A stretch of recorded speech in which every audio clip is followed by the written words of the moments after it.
Assalamualaikum warahmatullahi wabarakatuh. Bapak semuanya. Oke, pada hari ini, tepatnya di hari Sabtu ya, tanggal 23 November 2024. Alhamdulillah kita bisa dapat berkumpul pada kesempatan hari ini dalam rangkaian praktek baik terkait dengan bukti karya guru PJOK yang luar biasa, yaitu Bu Herawati SPD dari SD Negeri 010 Samarinda Utara. Sebelumnya saya ucapkan terima kasih atas kehadirannya dan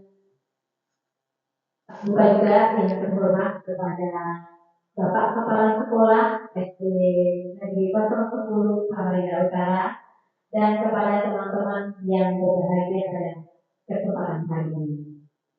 Tak lupa kita juga mengucapkan puji dan syukur terhadap Tuhan Yang Maha Esa karena kita dapat berkumpul pada kesempatan hari ini dalam keadaan sehat walafiat. Pada kesempatan selanjutnya, yaitu kita akan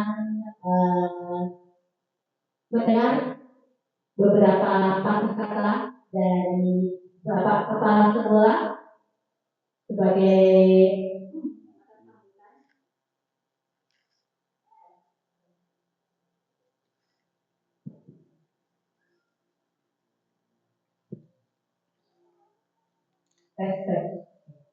selanjutnya kita akan mendengarkan kata sambutan dari Bapak Kepala Sekolah.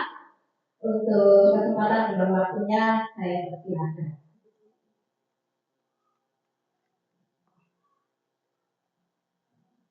Bismillahirrahmanirrahim. Assalamualaikum warahmatullahi wabarakatuh. Alhamdulillah, alhamdulillah, alhamdulillah. Salatu wassalamu ala rasulillah wa ala alihi wa sahbihi ajma'in. Pertama-tama, alhamdulillah puji dan syukur kita panjatkan kepada Allah Subhanahu wa taala.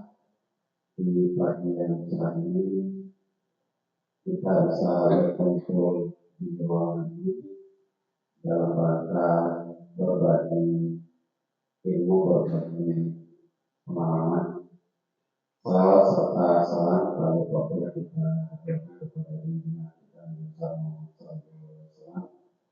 Semoga kita semua selalu dalam bentuk Allah Subhanahu wa taala.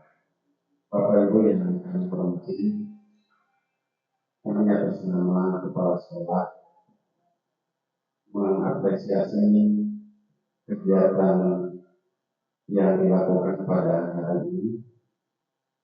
Semoga kegiatan seperti ini terus kita galakan di sekolah ini dalam rangka berbagi pengetahuan, berbagi wawasan dari apa kegiatan yang kita ikuti di luar. Sekali lagi, apa yang akan disampaikan oleh Bu Herawati kepada kita semua ini merupakan satu bentuk upgrade diri untuk pengetahuan PJOK. Dan alhamdulillah pada hari ini berkenan berbagi ilmu kepada kita semua. Semoga apa yang disampaikan bisa menjadi tambahan pengetahuan buat kita semua. Kemudian yang berikutnya terkait dengan perkembangan zaman sekarang dan perubahan-perubahan yang sering terjadi, seyogyanya bagi kita untuk terus membuka diri, menambah pengetahuan untuk bagaimana memberikan pelayanan yang terbaik buat anak-anak kita sekalian. Apa yang dititipkan oleh orang tua kepada kita semua di sekolah kita tercinta ini merupakan amanah yang ada di keluarga kita yang harus kita bahu-membahu untuk bisa bersama-sama membangun amanah tersebut dengan baik. Sekali lagi kami ucapkan terima kasih yang sebesar-besarnya kepada Bu Herawati atas kesediaannya berbagi praktik baik kepada kita semua, dan sekaligus kami juga mengucapkan terima kasih kepada Bapak dan Ibu sekalian berkenan mengikuti kegiatan ini. Sekali lagi kami atas nama sekolah mengucapkan terima kasih dan apresiasi setinggi-tingginya. Mungkin itu saja sedikit pengantar dari kami. Selanjutnya kami serahkan kepada Bapak. Sekian wabillahi hidayah. Assalamualaikum warahmatullahi wabarakatuh.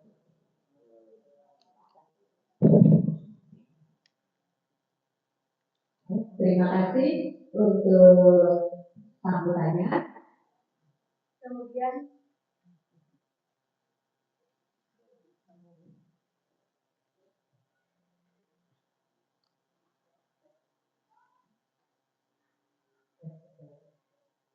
terima kasih Pak Suratin terkait sambutannya.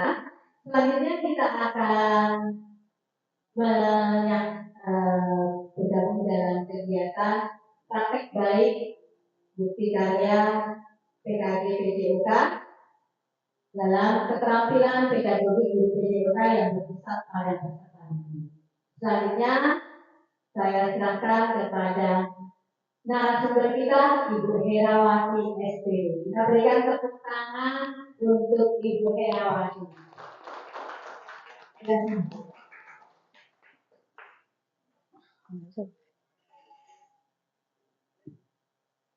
Baik, Assalamualaikum warahmatullahi wabarakatuh. Selamat siang semua Bapak Ibu Guru.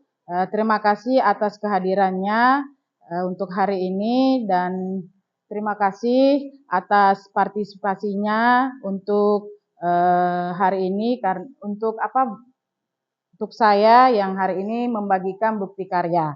Baik, untuk hari ini saya akan membagikan bukti karya PKG PJOK yaitu paket modul 2. Di sini ambil materinya itu keterampilan pedagogi guru PJOK yang berpusat pada peserta didik.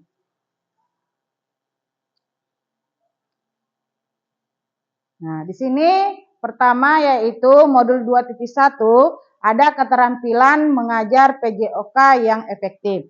Sebelum itu saya akan menanyakan sesuatu kepada Bapak Ibu. Di sini ada pertanyaan, apa yang Bapak Ibu ketahui tentang mengajar efektif? Silakan yang ingin menjawab.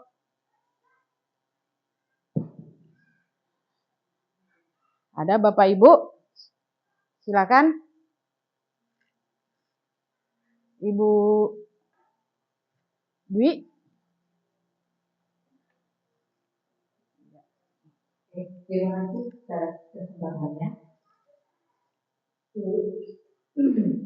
Yaitu pertanyaannya ya, apa yang saya ketahui dalam mengajar yang efektif? Mengajar yang efektif itu adalah mengajar yang dimana kita bisa melibatkan peserta didik dalam proses pembelajaran tanpa harus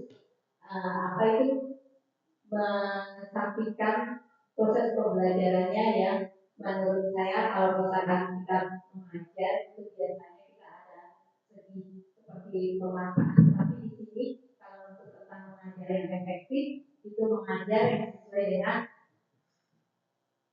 kodrat anak, di mana anak-anak juga bisa mengikuti pembelajaran yang menyenangkan, kemudian juga mereka bisa mengikuti dengan perasaan yang nyaman sesuai dengan tingkat kemampuan mereka. Ya, terima kasih Ibu Dwi atas jawabannya ya, sangat sempurna ya Bapak Ibu. Nah, kita lanjut di sini. Oke.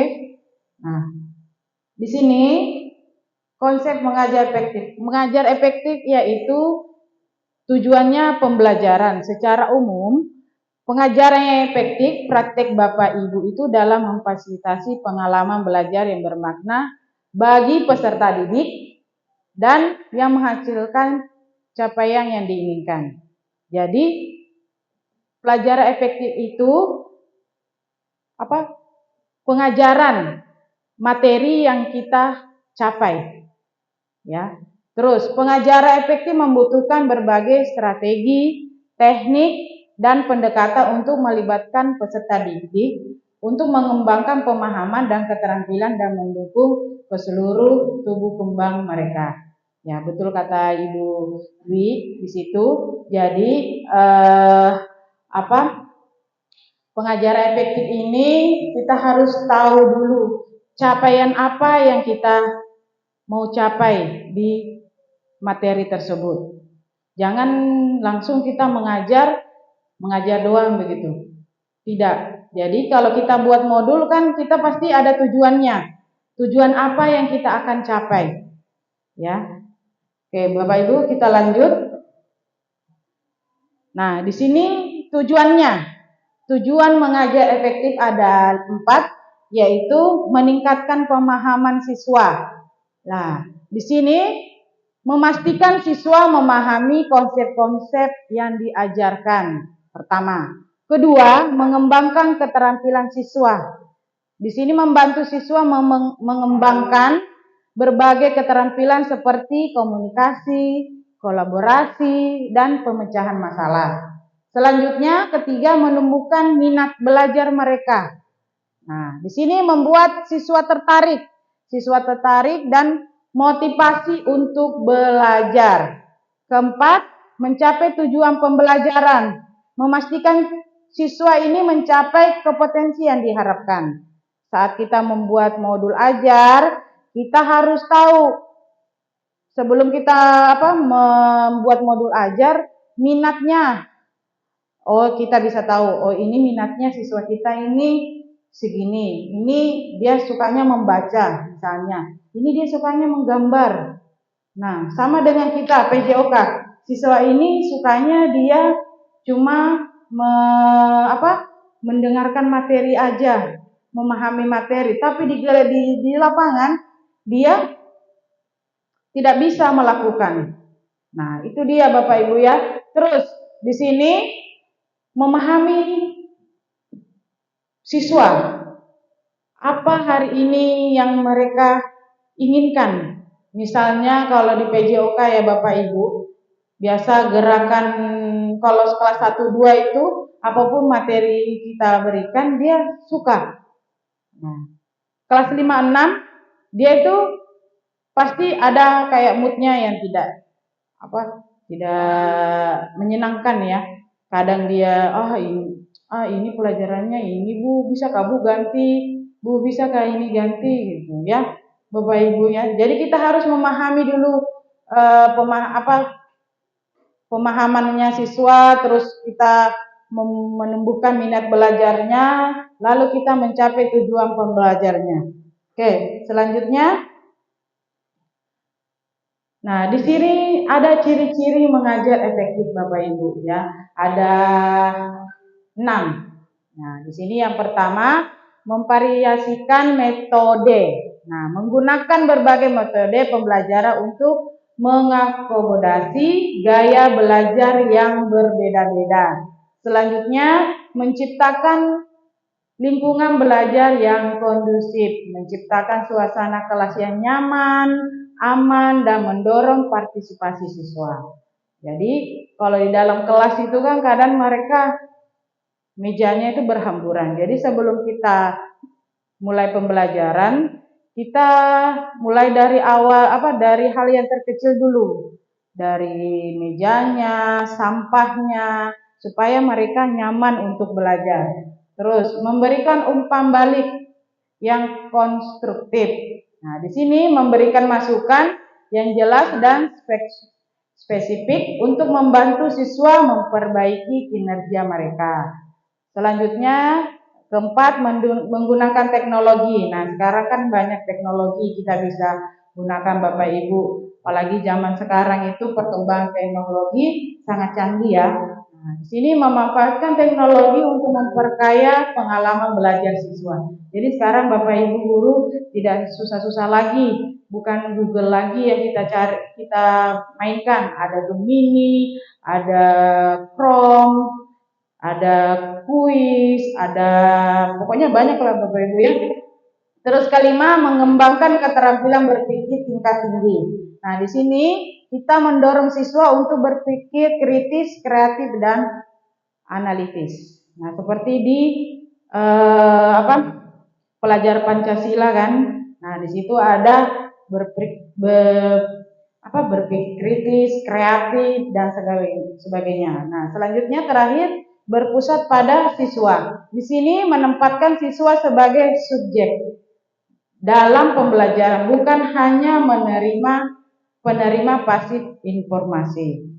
Oke, lanjut. Nah, di sini ada beberapa contoh aspek pengajar efektif. Ada 9 ya Bapak Ibu. Yaitu pertama tujuan pembelajaran, kedua keterlibatan aktif, ketiga pembelajaran berdiferensiasi, keempat adanya pemrograman dan pentahapan, kelima demonstrasi keterampilan, keenam umpan balik, 7 komunikasi yang efektif, 8 penilaian dan evaluasi, 9 keselamatan. Oke. Nah, sekarang kita mari menyimak video dan kita bergerak. Oke. Kita simak dulu videonya Bapak Ibu ini ya. Nanti kita bergerak bersama-sama. Baik. Nah, ini video waktu saya pas tatap muka Bapak Ibu ya. Jadi ini kayak bisa dijadikan kayak ice breaking buat anak-anak juga. Boleh. Nah, ini fasilitator saya.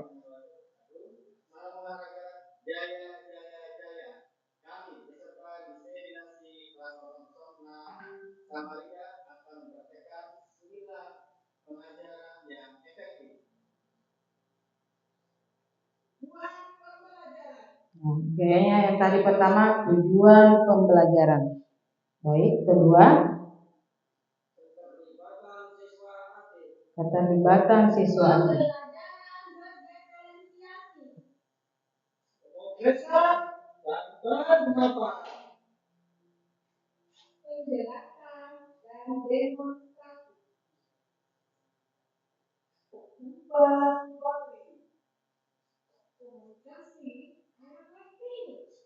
Penilaian dan evaluasi. Nah, keselamatan. Baik Bapak Ibu, silakan berdiri. Kita bergerak dulu sedikit supaya kita tidak canggung ya Bapak Ibu. Baik, di sini bersama-sama.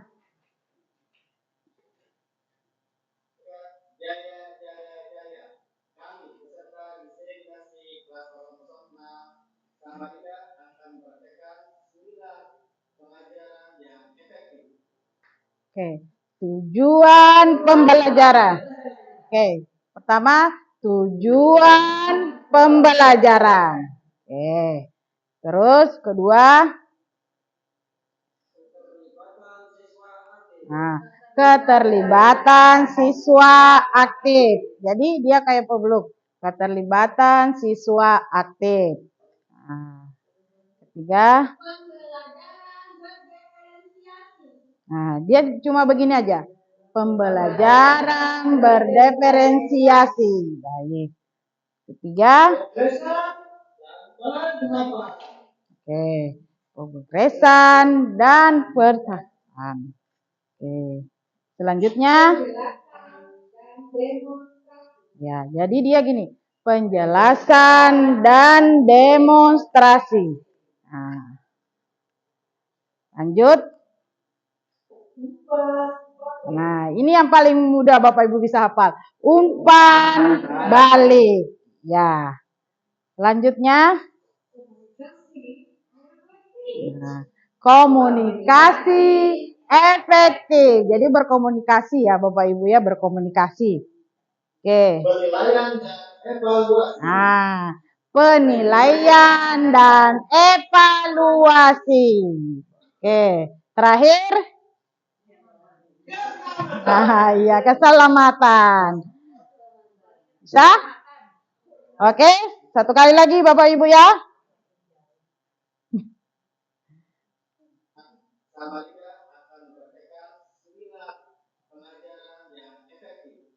Oke. Tujuan pembelajaran. Pelibatan aktif.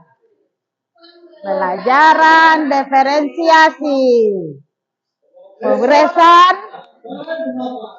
Iya. Pesan dan demonstrasi. Umpan balik. Komunikasi efektif. Penilaian dan evaluasi. Keselamatan. Oke, terima kasih Bapak Ibu. Tepuk tangan untuk kita semua dulu. Ya, saya lanjut ya Bapak Ibu. Terima kasih. Oke. Oke, selanjutnya kita ke modul TV 2 yaitu strategi mengajar PJOK. Nah, di sini pengertiannya. Oke, di sini pengertian dari strategi mengajar yaitu strategi rencana tindakan yang disusun oleh guru untuk mencapai tujuan pembelajaran tertentu. Nah, rencana ini mencakup berbagai metode, teknik, dan aktivitas yang akan dilakukan selama proses pembelajaran. Sederhananya strategi mengajar ini adalah kayak resep. Nah, kayak kita membuat masakan gitu nah, Bu. Kalau tidak ada oiko, garam, apa segala macam itu tidak bakalan sempurna. Nah, gitu ya. Nah, di sini digunakan untuk kayak memasak. Nah, itu. Memasak pengetahuan agar mudah dicerna oleh siswa. Jadi, metode, teknik, nah itu yang perlu kita lakukan untuk peserta didik. Nah, lanjut. Mengapa strategi mengajar itu penting? Nah, pertama, untuk meningkatkan efektivitas pembelajaran. Nah, pembelajaran yang tepat membantu meningkatkan efektivitas proses pembelajaran. Kedua, mengatasi perbedaan individual. Nah, di sini peserta didik memiliki gaya belajar dan kemampuan yang berbeda-beda. Jadi setiap kelas itu siswa kita itu mempunyai karakter yang berbeda-beda dan gaya belajar. Nah, ada yang gaya belajarnya cuma begini tidur, nah, bisa mengerti. Ada yang cuma melihat aja tetapi dia tidak masuk pelajarannya. Oke, selanjutnya itu peningkatan keterampilan pembelajaran.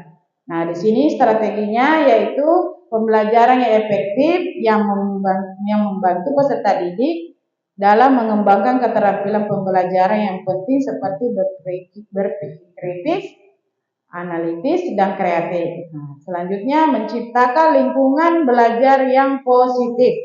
Nah, ketika guru menggunakan strategi pembelajaran ini, interaksi dan positif, ia menciptakan lingkungan belajar yang menyenangkan dan mendukung. Oke, lanjut lagi Bapak Ibu.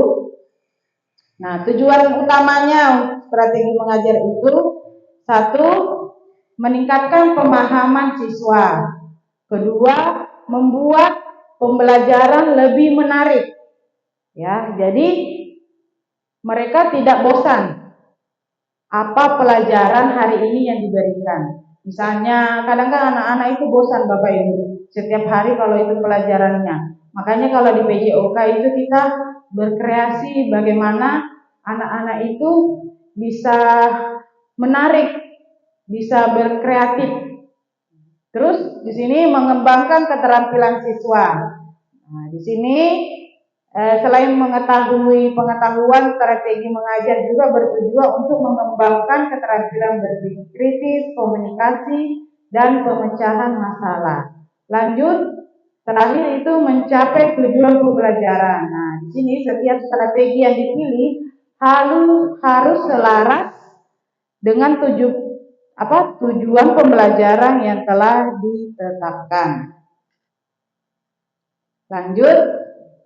Nah, faktor yang mempengaruhi pemilihan strategi yaitu ada 5. Pertama, karakteristik siswa. Di sini ada siswa, minat dan kemampuan siswa, dan di situ ada materi pelajaran, tingkat kesulitan dan jenis materi yang Bapak Ibu bagikan kepada peserta didik.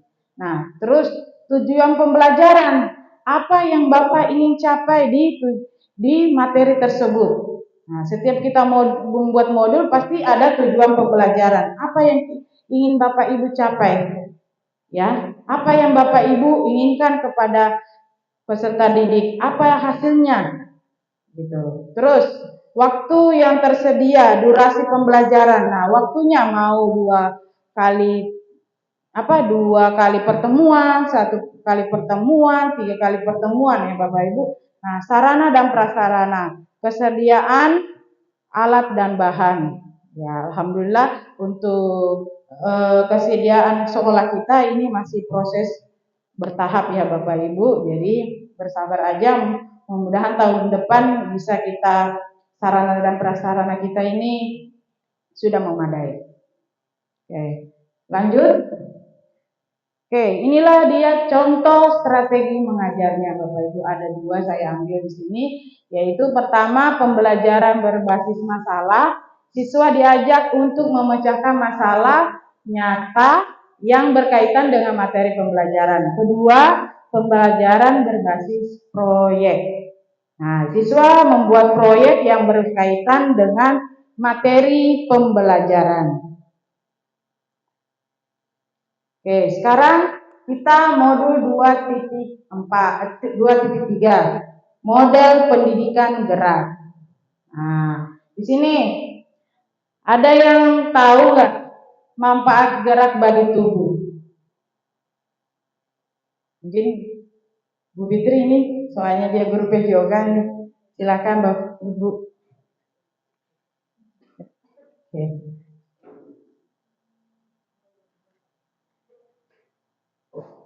Baik, terima kasih pertanyaannya. Apa manfaat gerak bagi tubuh? Yang jelas manfaatnya itu sangat banyak.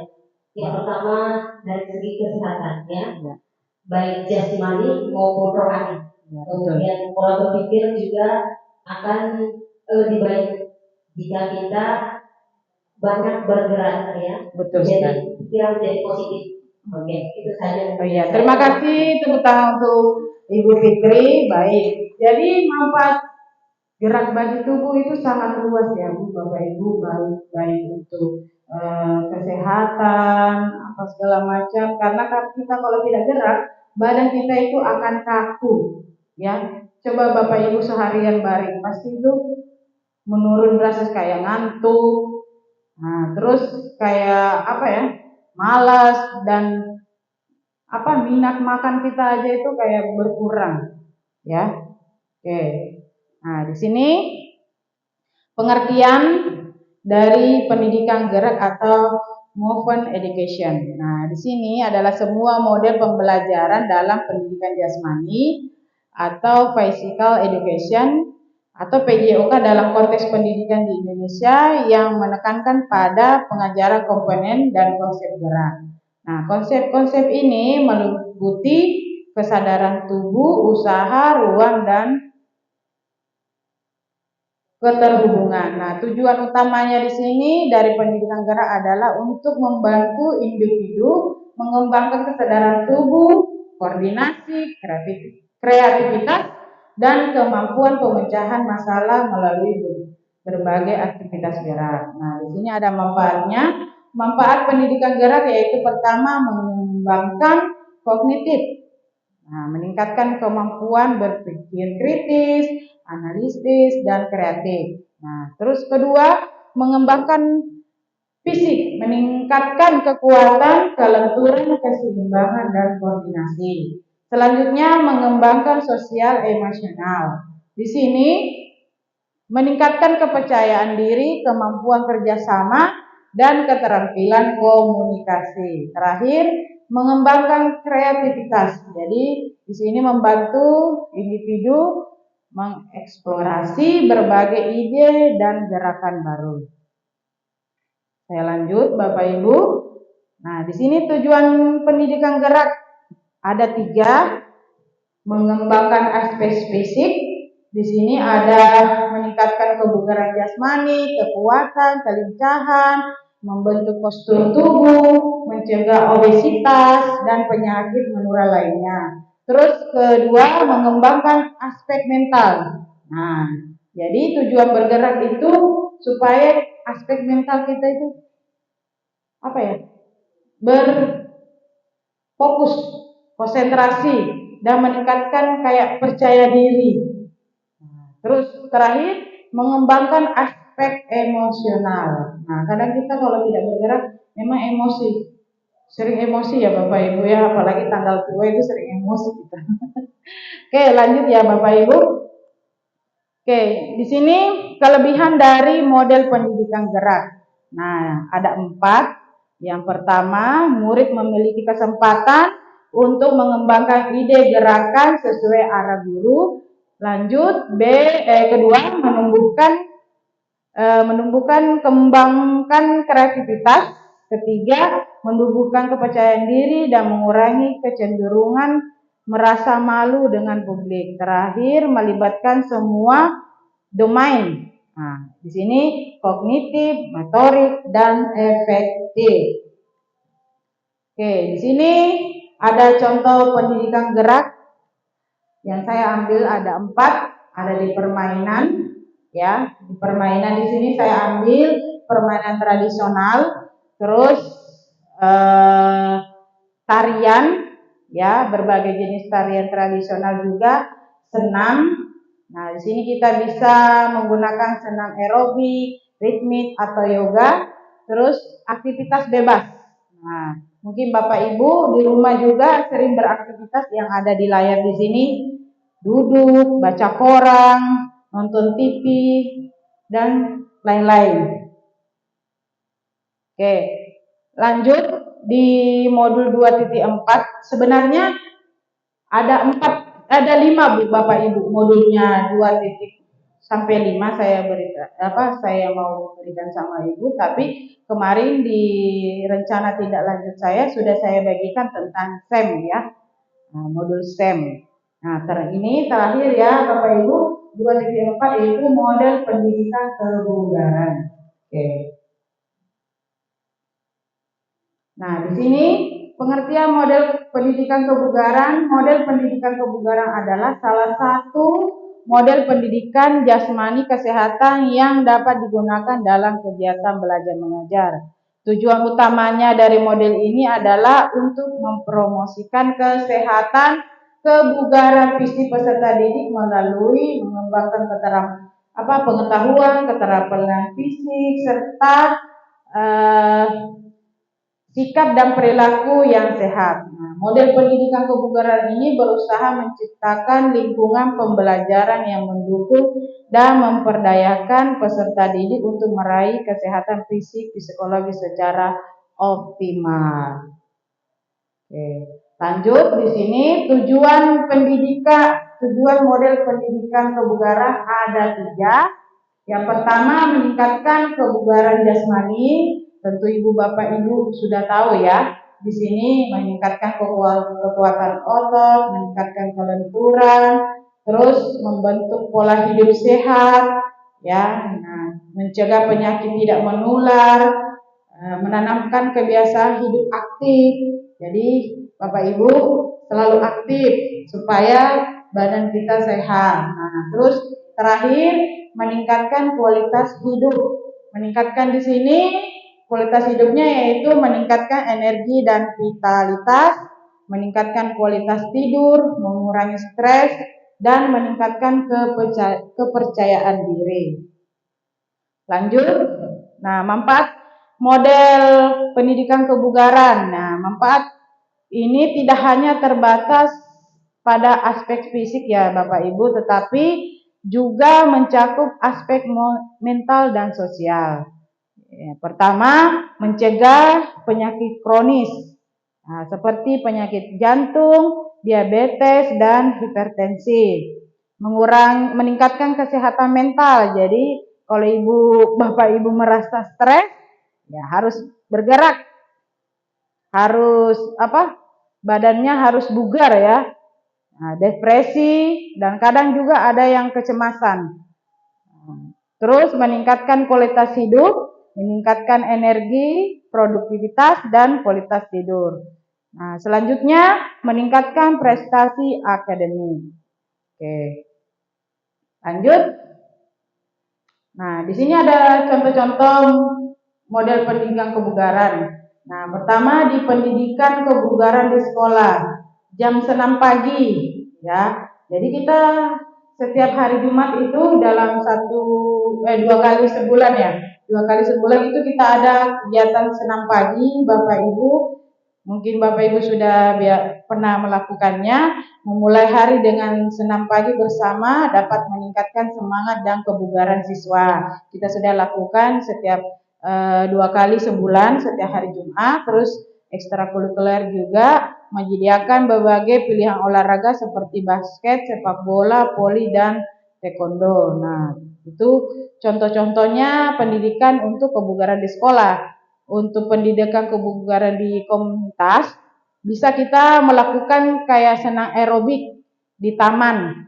Nah, banyak Bapak Ibu lihat mungkin kalau ke taman budaya atau di Gor Segiri, nah itu ada menggunakan aerobik ya. Nah, terus program jalan sehat kita sudah melakukannya ya Bapak Ibu, sudah melakukan jalan sehat waktu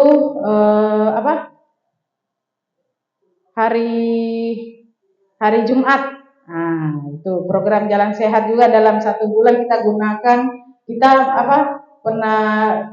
bukan pernah ya, sudah melakukan. Jadi setiap Jumat 1 kali kita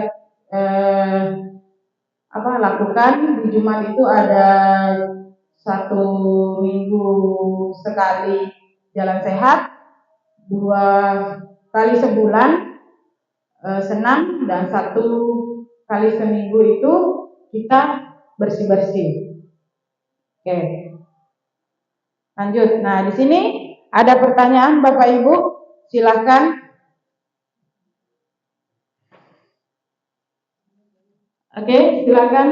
Mungkin ada yang bertanya, silakan Bapak Ibu. Oke, silakan Bu Fitri.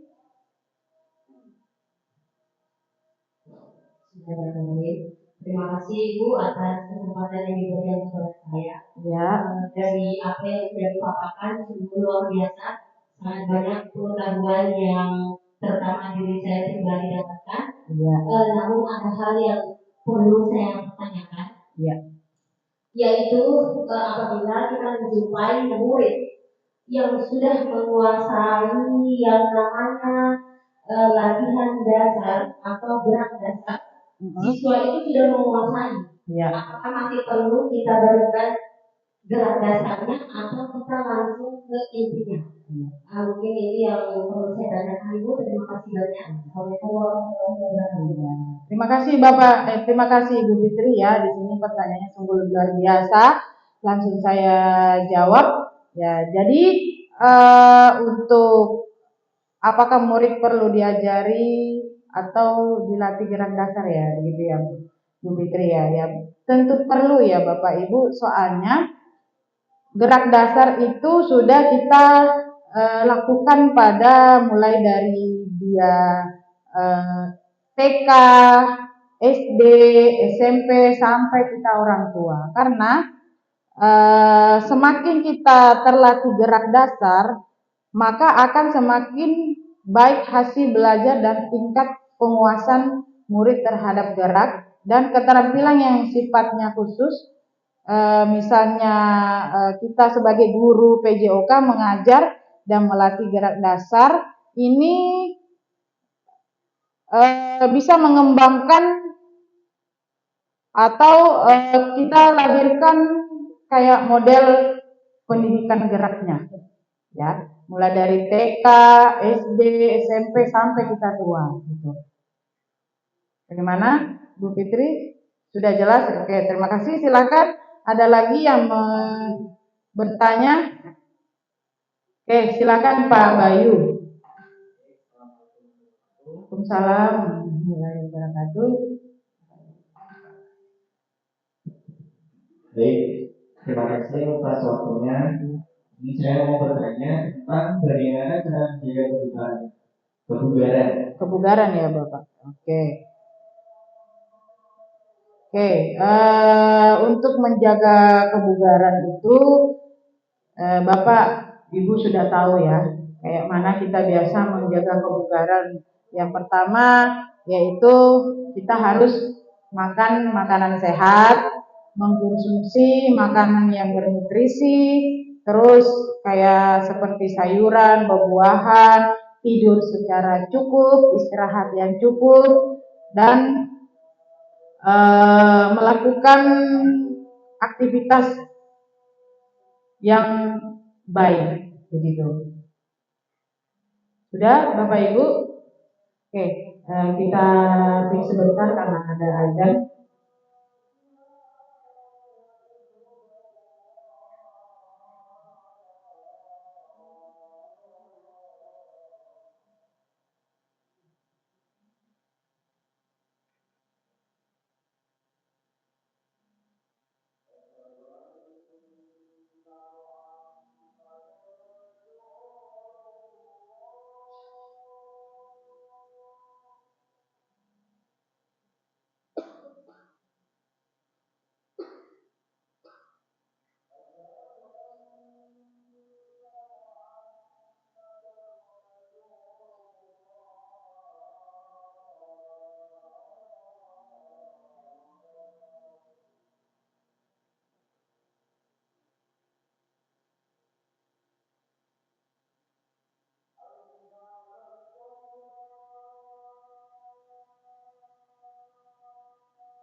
Ya, baik, Bapak Ibu, oke, terima kasih atas pertanyaannya dari Ibu Fitri dan Pak Bayus. Sekarang saya akan bagikan eh, refleksi, mohon Bapak Ibu untuk mengisi umpan balik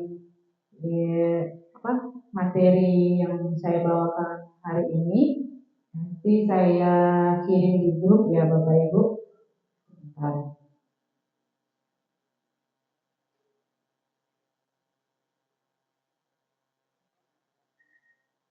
Oke, silakan Bapak Ibu mengisi refleksi.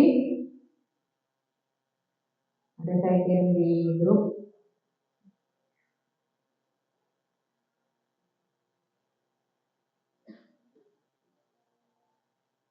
Oke, sambil jalan Bapak Ibu ya. Baik, hari ini terima kasih ya bantu saya. Terima kasih. Oke, Bapak Ibu terima kasih atas partisipasinya untuk hari ini, untuk hadir di kegiatan saya yaitu bukti karya saya di PKG PJOK.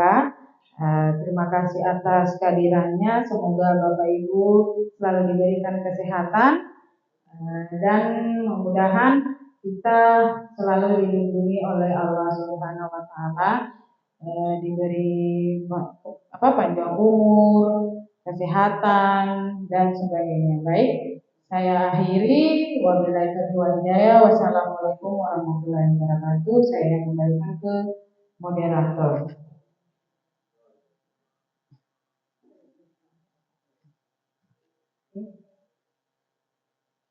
Apa kabar Bapak Ibu?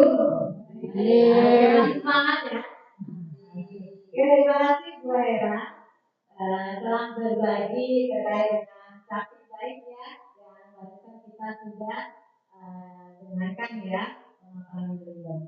Oke, tadi kita sudah belajar banyak hal terkait dengan pengajaran yang efektif itu seperti apa, kemudian manfaat model dari pembelajaran pendidikan PJK ya.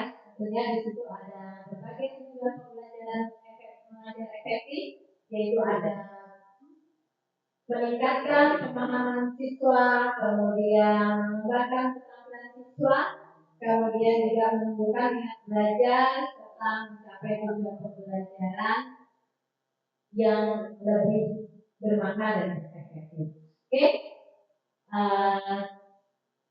berujungnya kegiatan kita di kegiatan hari ini kita tutup dengan alhamdulillah.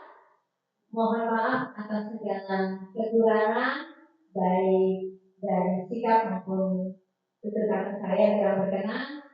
Saya akhiri. Assalamualaikum warahmatullahi wabarakatuh. Terima kasih sekali lagi kepada Bapak Kepala Sekolah kita dan Ibu Herawati selaku narasumber yang sudah berbagi praktik baik. Kemudian saya akan sedikit menutup membacakan pantun ya Bapak Ibu ya. Cakep. Boleh berikan cara juga boleh. Oke, hari Jumat menurut Keran. Cakep. Sedikit untuk Anissa. Cakep. Jika ada salah dan kurang, semoga kegiatan ini dapat berkesan. Cakep. Bunga mawar, bunga fraksi. Cakep. Jelas tidak ada duanya. Cakep. Sekian dan terima kasih. Kami undur dari rekan semua. Karena ini ikan teri. Teri di tengah dalam pun. Karena telah sampai di penghujung materi, ku akhiri dengan salam. Assalamualaikum warahmatullahi wabarakatuh. Waalaikumsalam warahmatullahi wabarakatuh.